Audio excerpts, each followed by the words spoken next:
বিলাই যাওয়ার আগে যেটা না বললেই নয়, এই যে দাদুর বাড়িতে আমি এসেছি, কত বড় মহৎ মন। রবীন্দ্রনাথ ঘাটা মহাশয়, ওনার বাড়িতে এসেছি। এমন মহৎ মন, তিনি নিজের বাসভবনে আজ অর্থ ব্যয় করে এই হরিনাম যজ্ঞের আয়োজন করেছেন। জগতে পয়সা তো প্রচুর মানুষের আছে, কিন্তু সে পয়সা তোমার গোবিন্দ সেবায় লাগাতে পারে না।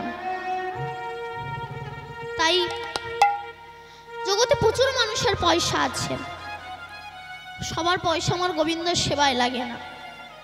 তাই আপনারা সবাই মিলে দাদুকে আশীর্বাদ করবেন, তিনি যেন এই হরিনাম দিতে পারেন সারা জীবন, এবং আশীর্বাদ করবেন ওনারা যেন সুস্থ থাকেন, ভালো থাকেন, এই কামনা করবো আমরা সবাই। কেমন শুধু ভক্তমণ্ডলী, আমার কৃষ্ণ অনুরাগে, গৌর অনুরাগে, মাতৃমণ্ডলী, পিতৃমণ্ডলী, আহত, অনাহত, অভ্যাগত এবং গ্রামবাসীর চরণে রইল আমার কোটি কোটি দণ্ডবত প্রণাম।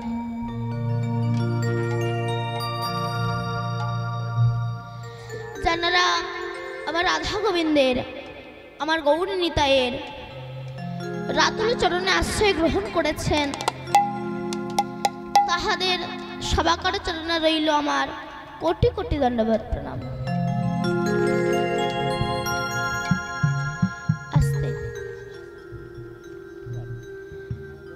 তারপরে প্রণাম জানাই, আজ আমি জানাদের জন্য আপনাদের মতো ভক্তদের সম্মুখে আসতে পেরেছি। তানারা হলেন আমার পিতা এবং মাতা। তানাদেরকে জানাই সশ্রদ্ধ ভূমিষ্ঠ প্রণাম। এবং তারপরে প্রণাম জানাই আমার দীক্ষাগুরু শ্রী মৃন্ময় অধিকারী মহাশয়ের চরণে। তারপরে প্রণাম জানাই আমার শিক্ষাগুরু স্বনামধন্য কীর্তনিয়া শ্রী শ্রী রাধাপদ ঘোষ মহাশয়ের চরণে। পরিশেষে আপনাদের মতো ভক্তদের চরণে কীর্তন জগতে সবচেয়ে কনিষ্ঠতম কীর্তনিয়া আমি দীপান্বিতা কৃষ্ণদাসী ও আমার ক্ষুদ্র সম্প্রদায়ের তরফ থেকে রইল কোটি কোটি দণ্ডবত।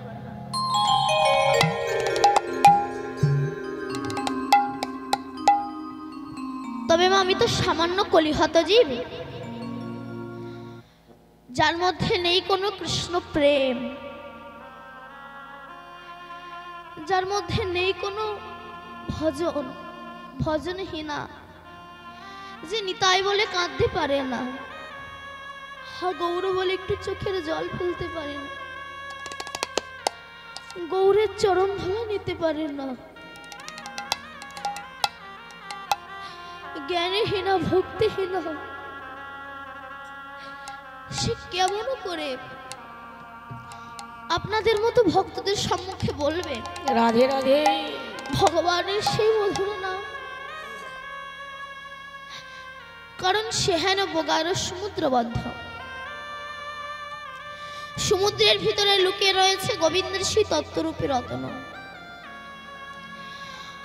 আমার মতো একজন অনুপযুক্ত ডুবুরির পক্ষে সম্ভব নয় সমুদ্র গর্ভ থেকে সেই তত্ত্বরূপী রত্নকে তুলে এনে আপনাদের সামনে প্রচার করব।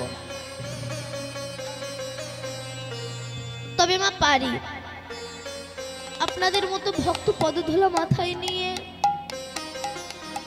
শ্রী গুরুদেবের আশীর্বাদ মাথায় নিয়ে শুরু করব আমি আমার গৌর গোবিন্দের লীলার কথা। নিতাই গৌর শীতনাদ প্রমানন্দে হরি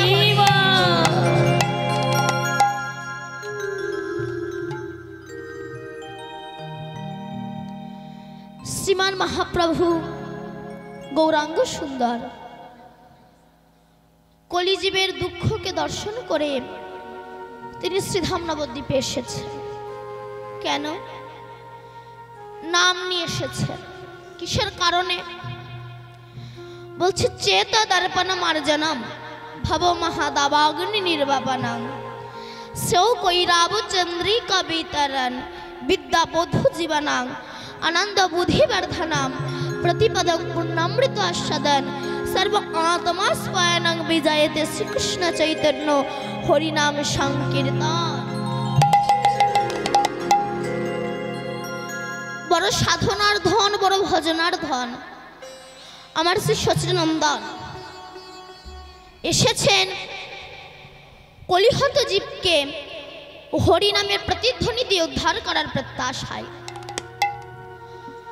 তাই মহাজন বড় আক্ষেপ করে লিখেছেন, হে মন কি লাগি আইলি ভবে এমন জনমে হরিনা ভজিলি সে তুই মানুষ কবে। আমরা মানুষ বলে পরিচয় দিই, মানুষের সংজ্ঞা জানি না, মানুষের ডেফিনিশনটা কি সেটাই জানি না, মানুষের করণীয় কি সেটাই জানি না, মানুষ কাকে বলে, মানুষের কাজ কি, মানুষ কি করতে পৃথিবীতে এসেছে এটাই আমরা জানি না। শুধু মুরগির ঠ্যাং চিবিয়ে গেলাম, মদ মাংস খাবো, এটা মানুষের ধর্ম নয়। তাহলে মানুষের ধর্ম কি? বলছে মন কি লাগি আইলি ভবে এমন জন্মে হরিনা ভজিলি সে তুই মানুষ কবে। বলছে তুমি ডাক্তার পরে হবে, ইঞ্জিনিয়ার পরে হবে, মাস্টার পরে হবে, আগে তুমি মানুষ হও। তুমি মানুষ হতে পারলে না ডাক্তার ইঞ্জিনিয়ার ব্যারিস্টার হয়ে লাভ কি আছে? শিক্ষা অর্জন করে লাভ কি আছে? একবার এক গেজেটেড অফিসার নৌকা পার হচ্ছে, নদী পার হচ্ছে নৌকায় করে, তার নিজের গর্বের কথা মাঝিকে বলছে, জানো মাঝি আমি একজন গেজেটেড অফিসার। মাঝি বলছে, হ্যাঁ আপনি শিক্ষিত মানুষ। তখন অফিসার বলছে, আচ্ছা তোমাকে কিছু প্রশ্ন করব? মাঝি বলছে, বলুন। অফিসার বলছে, আচ্ছা বলো তো অমাবস্যা পূর্ণিমা হয় কেন? স্যার আমি মূর্খ মাঝি তো বলতে পারবো না। আচ্ছা বলো তো আকাশে সূর্য ওঠে কেন, চাঁদ ওঠে কেন? স্যার আমি মূর্খ, পড়াশোনা জানি না, বলতে পারবো না। আচ্ছা বলো তো দিন রাত হয় কেন? স্যার আমি মূর্খ। থাক তুমি কিচ্ছু জানো না, চালাও নৌকা। ব্যাস, যেই না নৌকা মাছ পথে এসেছে, ভীষণ কালে বৈশাখী ঝড়ে বিষ, নৌকা ডুবে যায়, ডুবে যায়। অফিসার বলে, মাঝি এই যে নৌকা ডুবে যাচ্ছে। মাঝি বলে, স্যার আপনি এত কিছু শিখেছেন, সাঁতারটা শিখেছেন তো? বলে, ভাই ওইটা তো শিখিনি, তাহলে ডুবে মরো। আমরা সব কিছু শিখেছি, কিন্তু ভব পারাপারের যে সাঁতার হরিনাম শিখলাম না, আমাদের তো ডুবে মরতেই হবে।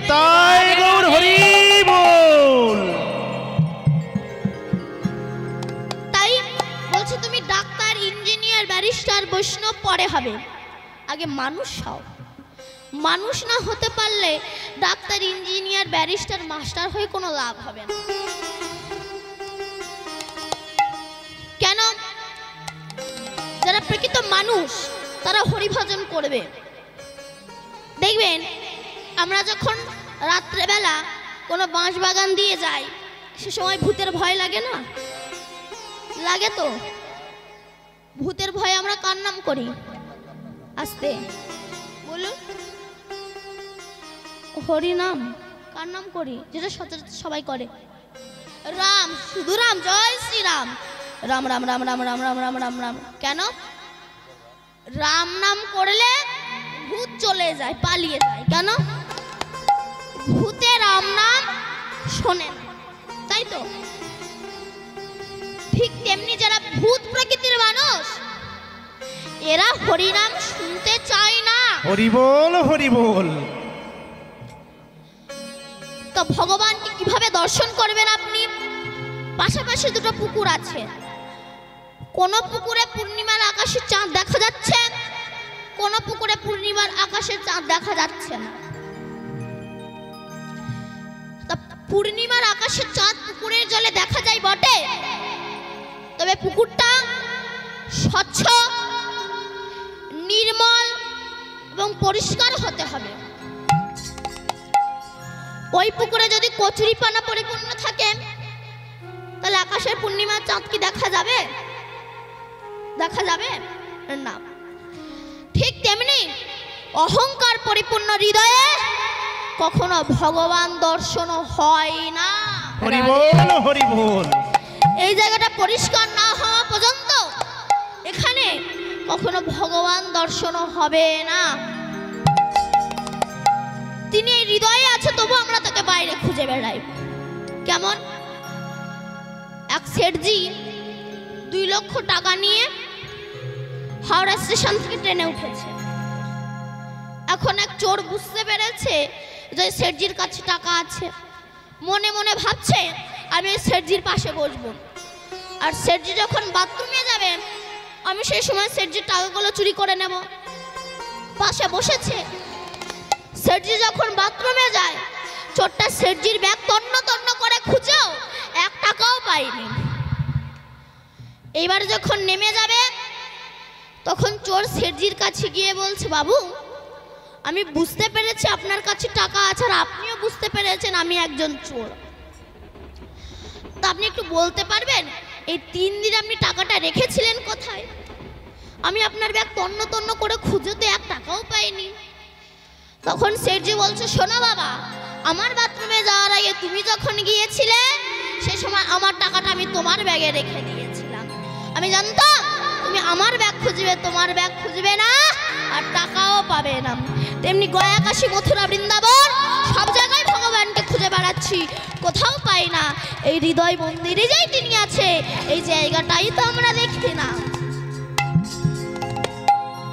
এই হৃদয়ে আছে, তবু আমরা তাকে বাইরে খুঁজে বেড়াই।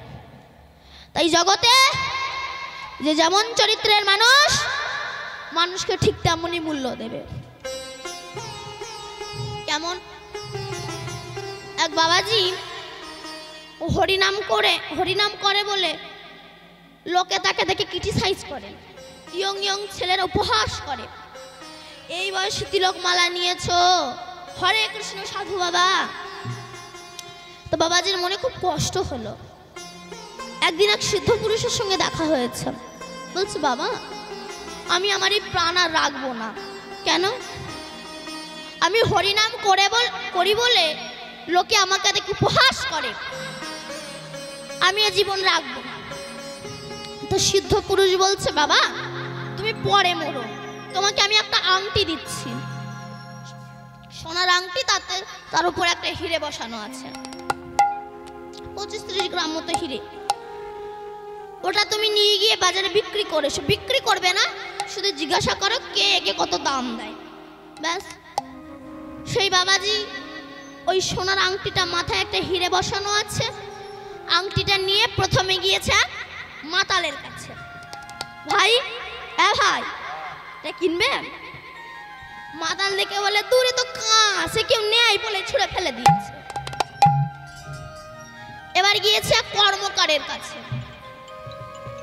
ভাই এটা কিনবে? কর্মকার বলছে তো কোনো দামই নাই। এবার গিয়েছে স্বর্ণকারের কাছে। স্বর্ণকার একটু চিনতে পেরেছে। স্বর্ণকার দেখে বলছে 1 লাখ টাকা দেবো, দেবেন? এবার গিয়েছে পাকা জহরির কাছে, এলাকার মধ্যে সবচেয়ে বড় জহরি, তার কাছে গিয়েছে। গিয়ে বলছে, ভাইটা কিনবেন? তখন জহরি দেখে বলছে, বাপ রে, এর যা দাম, আমার সারা সম্পত্তি বিক্রি করে দিল, এর দাম আমি দিতে পারবো না। রাধে রাধে। এইবার সেই বাবাজি সোনার আংটিটা নিয়ে সিদ্ধ পুরুষের কাছে এসেছে। যেভাবে এই মাতাল বলল দাম নাই, কর্মকার বলল দাম নাই, স্বর্ণকার বলল 1 লাখ টাকা দেব, জহরি বলল সারা সম্পত্তি যদি বিক্রি করে দেই তবু আমি এর মূল্য দিতে পারবো না। তখন সিদ্ধ পুরুষ বলল, দেখলে তো বাবা, জগতে যে যেমন চরিত্রের মানুষ, যেমন মূল্যের মানুষ, মানুষকে ঠিক তেমনই মূল্য দেবে। তাই তুমি তাদের কথা শুনে হরি ভজন বন্ধ করো না, হরি ভজন তুমি চালিয়ে যাও। কেন? যারা প্রকৃত মানুষ তারা অবশ্যই হরি ভজন করবেন। তুমি হরি ভজন না করলে ভগবানের কিছু যায় এসে যাবে না। কেন? গ্যাস ঘরে ঘরে গ্যাস্ট্রিক রোগী, ঘিয়ের দাম কি কমে যাচ্ছে? বলুন। সুগারের ব্যক্তি যদি রসগোল্লা না খায় মিষ্টির দোকান বন্ধ হবে না। কানা যদি আয়না না দেখে আয়না কোম্পানি বন্ধ হবে না। গ্যাস্ট্রিক রোগী যদি ঘি না খায় ঘিয়ের দাম কমবে না। সুগারের ব্যক্তি যদি রসগোল্লা না খায় মিষ্টির দোকান বন্ধ হবে না। ঠিক তেমনি চরিত্রহীন যদি কৃষ্ণ নাম না করে তাতে হরি নাম বন্ধ হবে না। হরি বলবে। তাই আজ আমার গৌরাঙ্গ মহাপ্রভু সুরধ্বনি তীরে পূরবের ভাব অবলম্বন করে, পূরবের ভাবে কালীয় নাগ দমন করেছিল, তো তার সুরধ্বনির তীরে দাঁড়িয়ে আজ সেই কথা তার মনে পড়ছে, তাই ডাকছেন শ্রীদাম সুদাম বলি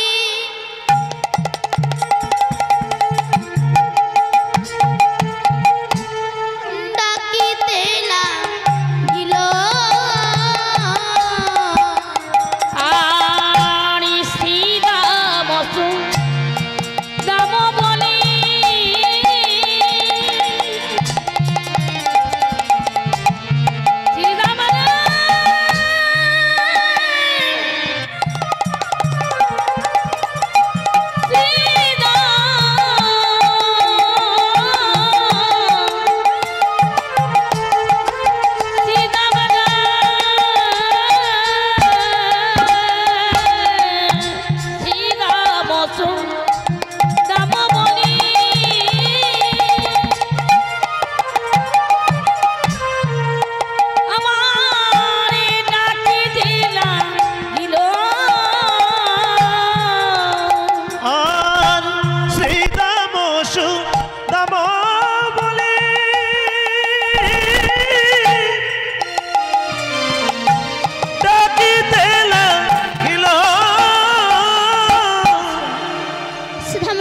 শ্রীদাম শ্রীদাম সুদাম আছে মা? আছে শুধু বৃন্দাবনে। কিন্তু গৌরাঙ্গ মহাপ্রভু পূরবের ভাব অবলম্বন করে এখনো শ্রীদাম সুদামের কথা ভোলেনি, তাই শ্রীদাম সুদাম বলে ডাকছে। কিন্তু শ্রীধাম নবদ্বীপে তো শ্রীদাম সুদাম নাই, তাহলে কে আসবে? মহাপ্রভুর ডাকেন, আরে হেন কালে ভক্তগণ তথায় আসির।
মানুষকে ঠিক মূল্য দেয় তেমন। কেমন? এখন মদ প্রচার করতে এসেছে, মদ খুব ভালো, মদ খুব ভালো জিনিস, তোমরা খাও, খেলে তোমাদের ভালো হবে।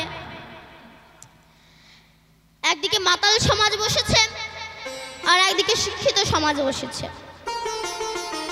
একটা গাধাকে এক বালতি মদ দিয়েছে, গাধা লাথি মেরে ফেলে দিয়েছে। একটু জল দিয়েছে, গাধা খেয়েছে। তা মাতালদেরকে প্রশ্ন করছে, বলো তো গাধা মদকে লাথি মেরে ফেলে দিল কেন? মাতালরা তখন বলছে, গাধা মদের সম্মান দিতে পারে না। তখন শিক্ষিত সমাজ বলছে, না, গাধা বলতে চাইছে জল পবিত্র জিনিস, তাই খাও, মদকে আমার মতো লাথি মেরে ফেলে দাও। মদের সমাজ ভালো করে না, সমাজকে নষ্ট করে।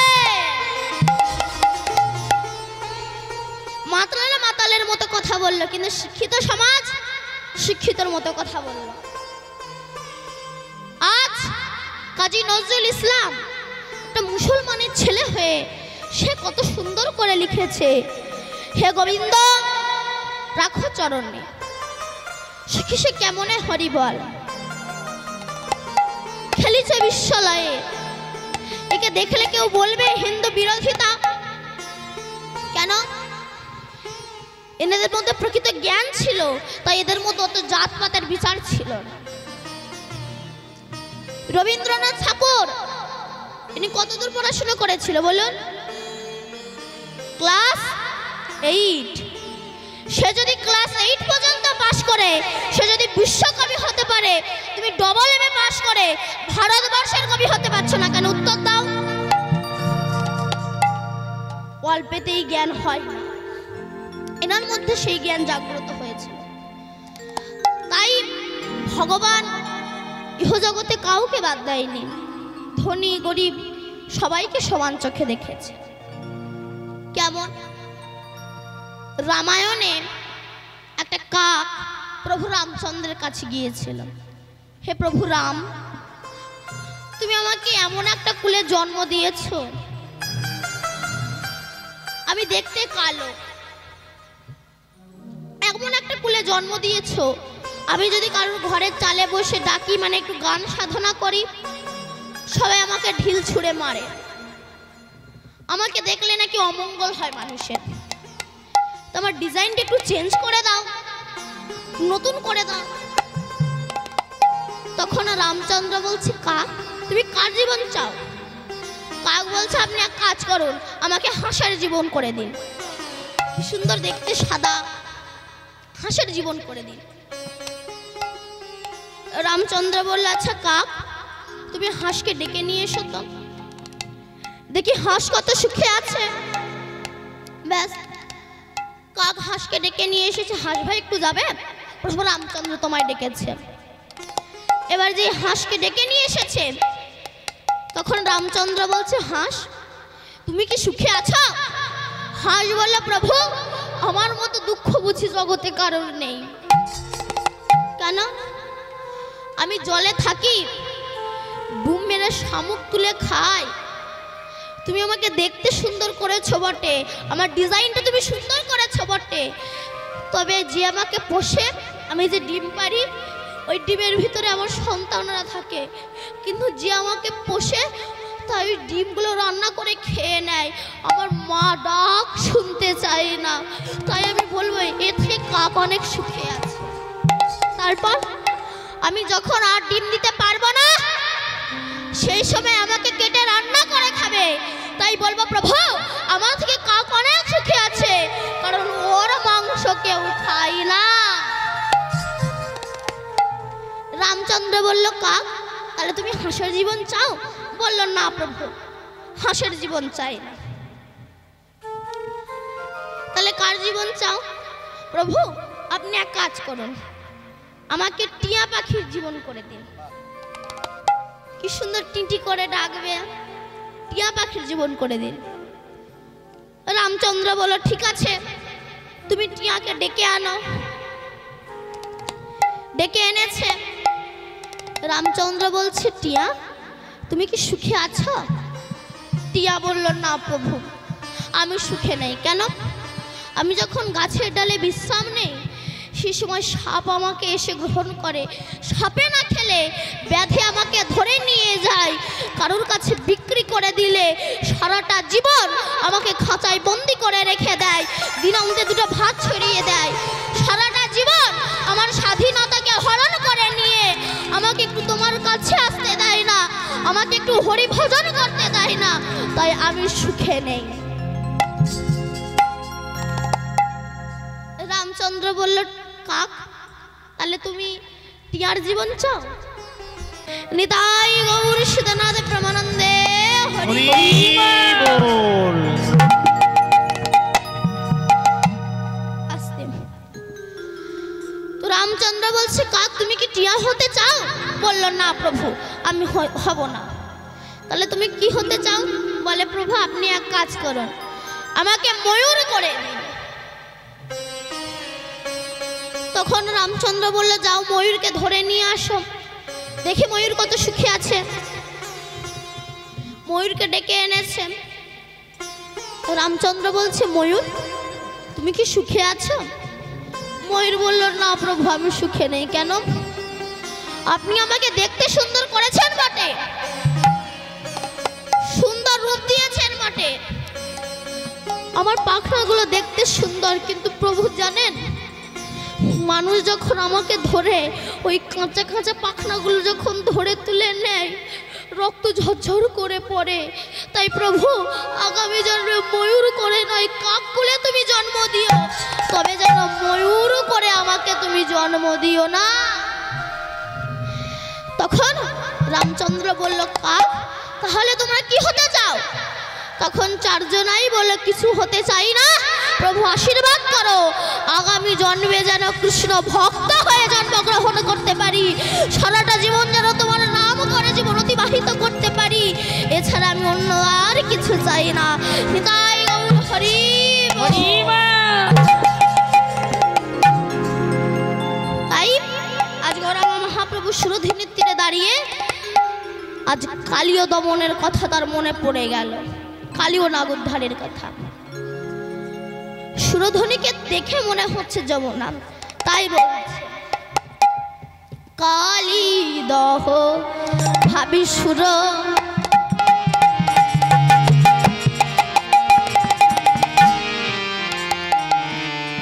ধ্বনি রে কহিল, আরে কালী দয় ভাবে সুর,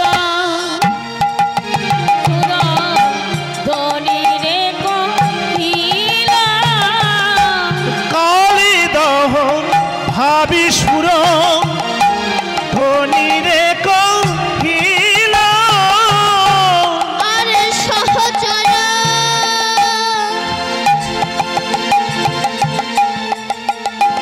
হরি হরি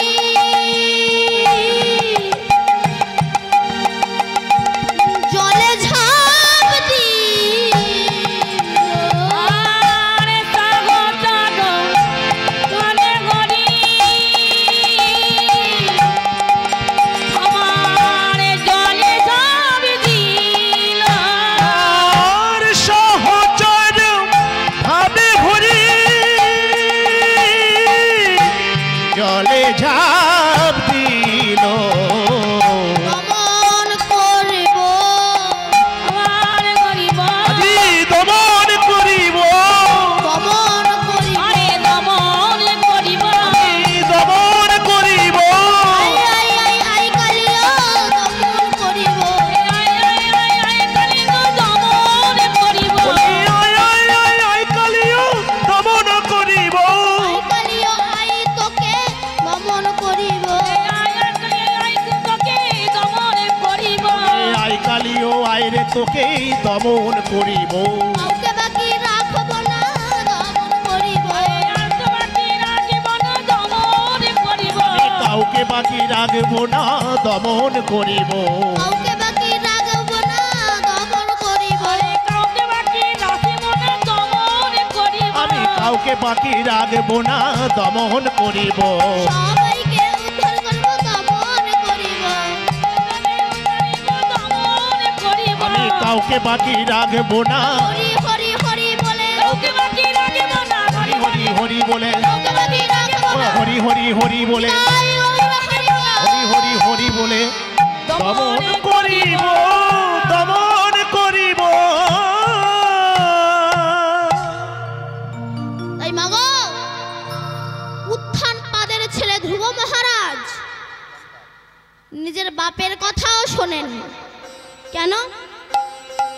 ধ্রুব মহারাজ মা সুনীতিকে বলেছিল, মা জগতে কি আমার বাবা নাই যে আমাকে কোলে তুলে নেবে? আমার কি বাবা নাই? মা সুনীতি বলেছিল, ওই যে তোর বাবা উত্থানপাদ। যেই না ধ্রুব মহারাজ বাবার কোলে উঠতে যাবে, বিমাতা সুরুচি এসে নামিয়ে দিয়েছিল, নেমে যা, যদি বাবার কোলে ওঠার ইচ্ছা হয়, যেদিন আমার গর্ভে জন্মগ্রহণ করবি সেদিন তুই বাবার কোলে উঠবি। সেই সময় ধ্রুব মায়ের কাছে গিয়ে বলেছিল, মা আমার বাবার কোলে উঠেছে বলে বাবা আমাকে ফেলে দিয়েছে, নামিয়ে দিয়েছে। জগতে কি মা এমন কোনো বাবা নাই যে আমাকে কোলে তুলে নিলে আর কোনোদিনও নামিয়ে দেবে না? মা সুনীতি বলেছিল, হ্যাঁ একজন আছে, সেই বাবার কোলে যদি একবার ওঠা যায়, তুই যদি নামতে যাস সে কোনোদিনও তোকে নামিয়ে দেবে না। সে কে? না পদ্মলোচন হরিণ। থেকে কোথায় পাবো মা? জঙ্গলে। ধ্রুব মহারাজ বনে গেলেন, হরিভজন করতে যাবে। উত্থানপাদ বলল, ধ্রুব কোথায় যাচ্ছ? বলল, বনে যাচ্ছি হরিভজন করতে। বলে, যেও না, 4খানা গ্রাম তোমার নামে লিখে দিচ্ছি, তুমি ওখানে বসে হরিভজন করে, যেও না। ধ্রুব মহারাজ বলল, না বাবা আমাকে যেতে হবে। বলে, যেও না, আমি অর্ধেক রাজ্য দিয়ে দিচ্ছি। ধ্রুব মহারাজ বলল, বাবা ভেবেছিলাম যাব তো না, তোমার কথা শুনে আমার মনে হচ্ছে আমাকে যেতে রাধে। কেন? এখনো তার নাম করিনি, সবে করব বলে বেরিয়েছি। সবে করব বলে বেরিয়ে যদি আমি অর্ধেক রাজ্য পেয়ে যাই, তাহলে আমি যদি হরিনাম করি আমি তার চরণ পেয়ে যাব। তাই আমি চাই না রাজ সিংহাসন, আমি চাই তার রাতুল চরণ। রাধে রাধে হরি বল। তাই যখন গৌরাঙ্গ মহাপ্রভু আমার জলে ঝাঁপ দিয়েছে, সে কথা সচী মাতা শুনিয়া সচী মাতা কথায় ছিল সোনিয়া সচী মাতা আমার তথায় শুনিয়া সচী মাতা তথায় আসিল। আর হানি মাই বলি কাঁদিতে লাগিল। আর হানি মাইয়া নিমাই বলে নিমাই রে নিমাই রে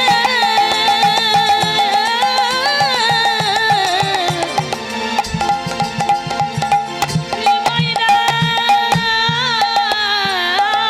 হানি মাইয়া নিমাই বলে মাতা কাঁদিতে লাগিলা।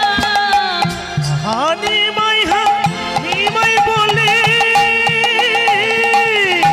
কাঁদিতে লাগিল। বাসুদেব ঘোষ কহে, এ রসনে গুরু বোঝায় রসিক জন আমার না বুঝিবে মোর। জনিতে এবার আমরা লীলার মধ্যে প্রবেশ করব।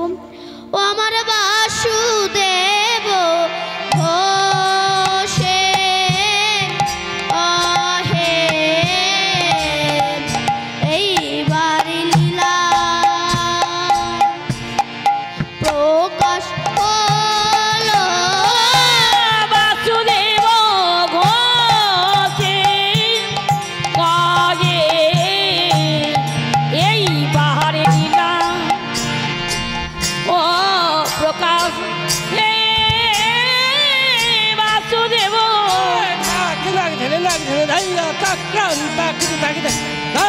জেনে নাক জেনে ধাইয়া তাক টান তাক তাকি তারে তাক নাক জেনে নাক জেনে ধাই ধাক লাগনে ধা ধাক লাগনে ধা ধাক তাকি ঝাকি তিন তাকিতা গড়গড় তাকি তাকি তিন তাকিতা গড়গড় তাচ্চো তাচ্চো তিন তাকিতা গড়গড় তাচ্চো তিন তাকি ধা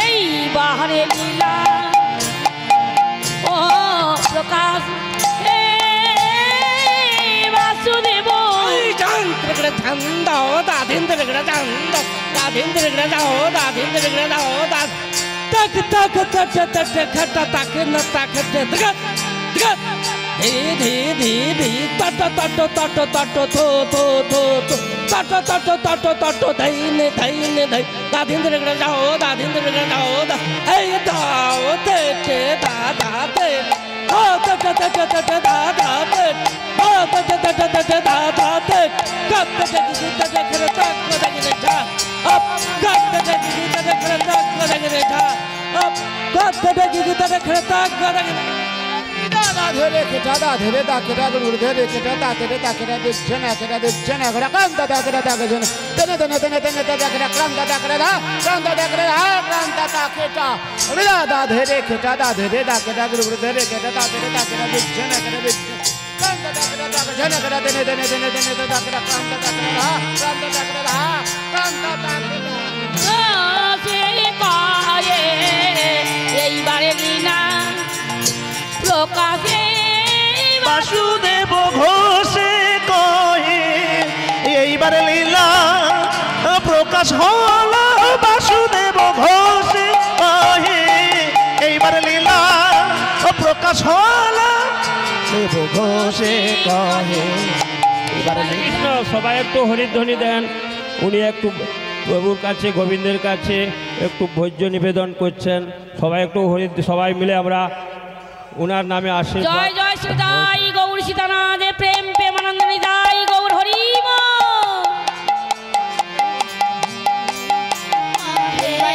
এইবার লীলা প্রকাশ হলো বাসুদেব ঘোষে কহে এইবার লীলা প্রকাশ হলো বাসুদেব ঘোষে কহে এইবার লীলা প্রকাশ হলো বাসুদেব ঘোষে কহে এইবার লীলা প্রকাশ হলো বাসুদেব ঘোষে কহে এইবার লীলা প্রকাশ হলো বাসুদেব ঘোষে কহে এইবার লীলা প্রকাশ হলো বাসুদেব ঘোষে কহে এইবার লীলা প্রকাশ হলো বাসুদেব ঘোষে কহে এইবার লীলা প্রকাশ হলো বাসুদেব ঘোষে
কুহু কুহু ঝঙ্কারে সুললিতে বৃন্দাবন মুখরিত করে সেই অনাদি রাধি গোবিন্দের লীলার বলিহার বলিহারি বলিহারি যায়। জানি তাই এতক্ষণ আমরা নবদ্বীপ ধামে ছিলাম, এবার প্রবেশ করবো আমরা বৃন্দাবন ধামে। বললেন সচিন নন্দন গৌর হরি কি জয়।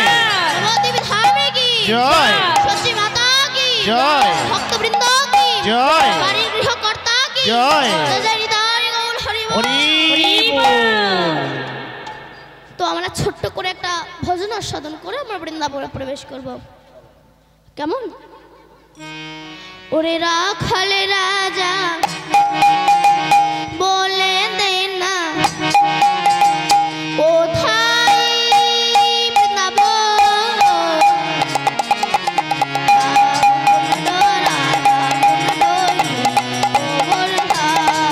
ও রাখাল রাজা বলি দিনা, এ রাখাল রাজা বলি দিনা কোথায় বৃন্দাবন, রাধে কুণ্ড রাধা কুণ্ড গিরি গোবর্ধন।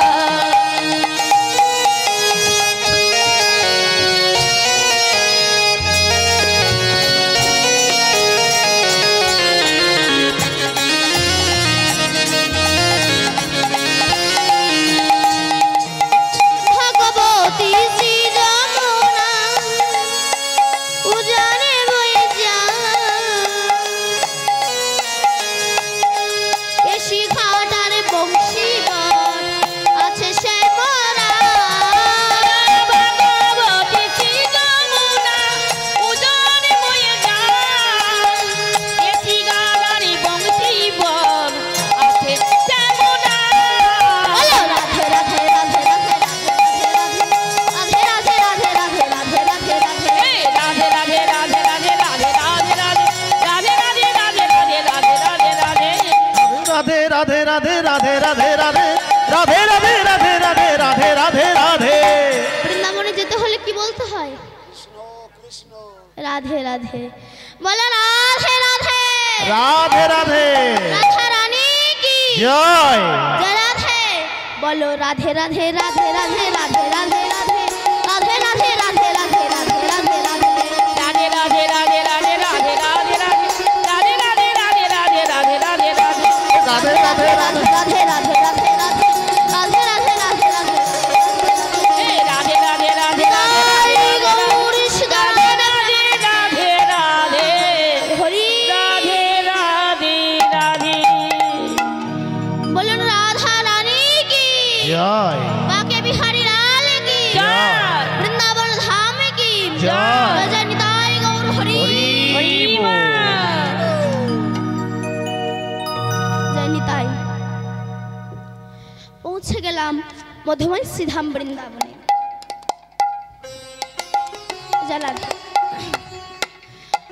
মধুময় শ্রীধাম বৃন্দাবনে আজ যে লীলাটি আমরা আস্বাদন করব, সে লীলাটির নাম হচ্ছে শ্রীকৃষ্ণের বাল্যলীলার অন্তর্গত কালিয়নাগ উদ্ধার। তো এই কালিয়নাগ উদ্ধার লীলা আস্বাদন করার আগে আমরা জানবো এই কালিয়নাগ ইনি কিন্তু প্রত্যেকটা জীবের হৃদয়ে বাস করে, তাই কিনা বলুন? প্রত্যেকটা জীবের হৃদয়ে বাস করে। আমি ছোট্ট করে উদাহরণ দিচ্ছি। আস্তে যখন কুরুক্ষেত্রের মাঠে যুদ্ধ শেষ হয়ে গেল, সে সময় একটা যজ্ঞ করা হয়েছিল। সেই যজ্ঞ করে যখন পরীক্ষিত মহারাজ ফিরে আসছেন, উনি একটা আর্তনাদ শুনতে পেলেন। কি আর্তনাদ? একটা বৃষ গাভীর ওপর এক ধূর্ত ব্যক্তি বেত্রাঘাত করছে।